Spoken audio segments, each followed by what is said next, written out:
ৰাইজক লুণ্ঠন কৰিবৰ বাবে ব্যক্তিগত কোম্পানীক গতাই দিয়া হল নেকি গেটৱে অৱ গুৱাহাটী টাৰ্মিনেল একে ৰাতিতে 5 গুণলৈ বৃদ্ধি পালে ফেৰীৰ ভাড়া পাৰ্কিঙৰ নামত মাধমাৰ সাধাৰণ ৰাইজৰ মূৰত গুৱাহাটীৰ ব্ৰহ্মপুত্ৰৰ বুকুত নতুনকৈ নিৰ্মিত অত্যাধুনিক নদী টাৰ্মিনেল গেটৱে অৱ গুৱাহাটী এতিয়া পৰিণত হৈছে সাধাৰণ ৰাইজৰ পকেট লুৰুকা যন্ত্ৰণালৈ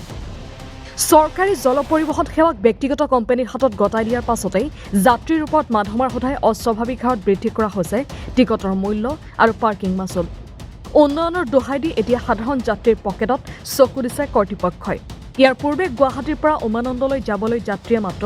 20 টকা খৰচ কৰিবলগীয়া হৈছিল কিন্তু এই নতুন টাৰ্মিনেলৰ জৰিয়তে যাত্ৰা কৰিবলৈ হলে এতিয়া প্ৰতিগৰাকী যাত্ৰীয়ে ভৰিব লাগে 100 টকা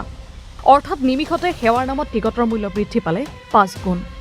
কেৱল ফেৰীৰ টিকটেই নহয় টাৰ্মিনেল চহৰত বাহন ৰখাৰ বাবে নিৰ্ধাৰণ কৰা হৈছে ভয়ংকৰ নিৰীখ দুচকীয়া বাহনৰ পাৰ্কিং মাচুল প্ৰতি ঘণ্টাত 50 টকা চাৰিচকীয়া বাহনৰ পাৰ্কিং মাচুল প্ৰতি ঘণ্টাত 200 টকা ব্যৱসায়িক বাহনৰ পাৰ্কিং মাচুল প্ৰতি ঘণ্টাত 500 টকা পৰ্যন্ত সাধাৰণ মধ্যবিত্ত এজনৰ বাবে এনে মাচুল দি নদী পাৰ হোৱাটো এতিয়া বিলাসিতাৰ দৰে হৈ পৰিছে অভিযোগ উত্থাপন হৈছে যে মুখ্যমন্ত্ৰী ডক্টৰ হিমন্ত বিশ্ব শৰ্মাৰ ঘনিষ্ঠ হিচাপে পৰিচিত ব্যৱসায়ী সঞ্জীৱ নাৰায়ণৰ মালিকানাধীন অসম কমিউনিকেশ্যন আৰু কেবল প্ৰাইভেট লিমিটেডক এই টাৰ্মিনেলৰ দায়িত্ব অৰ্পণ কৰা হৈছে এই ব্যক্তিগতকৰণৰ জৰিয়তে সাধাৰণ ৰাইজক বিপাঙত পেলাই মুনাফা লুটাৰ আঁচনি তৈয়াৰ কৰা বুলি সচেতন মহলে মত প্ৰকাশ কৰিছে এতিয়া 600 টকা মই যদি পাৰ্কিঙৰ নামত দিওঁ আৰু মই আপডাউনৰ নামত 100 টকা দিওঁ তেনেহ'লে আপুনি ভাবকচোন কেৰেলাতকৈ গুটি দীঘল হ'ল কেৰেলাতকৈ গুটি দীঘল হৈছে 200 টকা পাৰ্কিং 200 টকা নৰ্মেল মানে কি কথা কয় পাৰ্কিঙত কি 200 টকাহে নহয় আপুনি এতিয়া ট্ৰেভেলাৰ এখন আহিল ধৰি লওক কেই টকা ল'ব 500 টকা ট্ৰেভেলাৰৰ 500 টকা আৰু সাধাৰণ যদি মানুহে তাৰমানে গাড়ী ৰাখে তেনেহ'লে 200 টকা এইটো কি আপোনালোকৰ এইবোৰ লেচিৰ আণ্ডাৰত আছে আচ্ছা আপোনাৰ নামটো কি দাদা কংকন কৈবৰ্ত এইটো এটা ক'ত হুইলাৰ হৈ গ'ল 50 টকা 4 হুইলাৰ 200 টকা ঘণ্টাত ট্ৰেভেলাৰ ঘণ্টাত 500 টকা এতিয়া এলফ্ৰেস্কো গ্ৰেণ্ডত অহাতকৈ তাৰমানে মানুহে যিমান টিকেটেৰে চাই তাতকৈ ডাবুল প্ৰাইচ যদি গাড়ীখন ৰাখোঁতে দিব লাগে আমি এতিয়া উপস্থিত আছোঁ আমাৰ গেটৱে অফ আপোনাৰ গুৱাহাটী প্ৰৱেশ দ্বাৰত য'ৰ পৰা উমানন্দ আৰু এলফ্ৰেস্কো গ্ৰেণ্ড এই জাহাজবোৰ ইয়াতে অহা যোৱা কৰে আৰু তাতে উমানন্দ যোৱালৈকে য'ত আমি আজি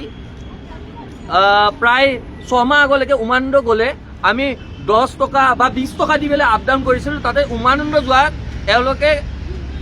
কৰিছে 100 টকা তাতকৈ ডাঙৰ কথাটো হ'ল ইয়াতে যদি এখন গাড়ী ৰাখিব লাগে চাৰিচকীয়া বাহন ৰাখিব লাগে তেওঁলোকে ইয়াতে চাওকচোন কি সাংঘাতিক ঘটনা ঘণ্টাত 200 টকাকৈ দিব লাগিব আৰু যদি কমাৰ্চিয়েল ভেহিকেল আহে তেনেহ'লে ঘণ্টাত 500 টকাকৈ মেজিক ঘণ্টাত 500 টকা এইটো ভাবকচোন ইমান চৰকাৰে উন্নয়ন কৰিছে উন্নয়ন কৰক তাতে কোনো আপত্তি নাই মানুহৰ সুবিধাৰ কাৰণে ইয়াতে বনাই দিছে ফেৰী জেটি বনাই দিছে বৰ ভাল কথা ৱেল এণ্ড গুড কিন্তু ইমান অভাৰ প্ৰাইচ এনেকৈ যদি মানুহক যদি চৰকাৰে ৰাম দোকান দিয়ে চৰকাৰে ধ্যান দিব লাগে আৰু মুখ্যমন্ত্ৰী মহোদয়ে বাৰম্বাৰ কৈ আছে তেখেতে সাধাৰণ ৰাইজৰ লগত আছে সাধাৰণ ৰাইজৰ লগত যদি আছে সঁচা অৰ্থত সাধাৰণ ৰাইজৰ লগত থাকক কথাত নহয় কৰ্মৰ দ্বাৰা থাকক এনেকৈ ইমান পইচা পাৰ্কিঙৰ নামত লৈ এনেকৈ মাধমাৰ নিদিব কওকচোন অন্তৰৰ হাত দিয়া বেছি হৈছে নাই এইটোৱে চাওকচোন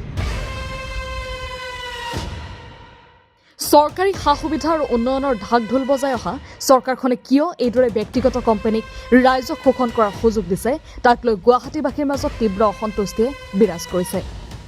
উন্নয়নৰ ফল যদি সাধাৰণ শ্ৰমিক কৰ্মচাৰীৰ সাধ্যৰ বাহিৰত হয় তেন্তে সেই উন্নয়ন কাৰ বাবে এতিয়া প্ৰশ্ন সুধিব বিচাৰিছে গুৱাহাটীবাসী ৰাইজে news desk report Assam daily 24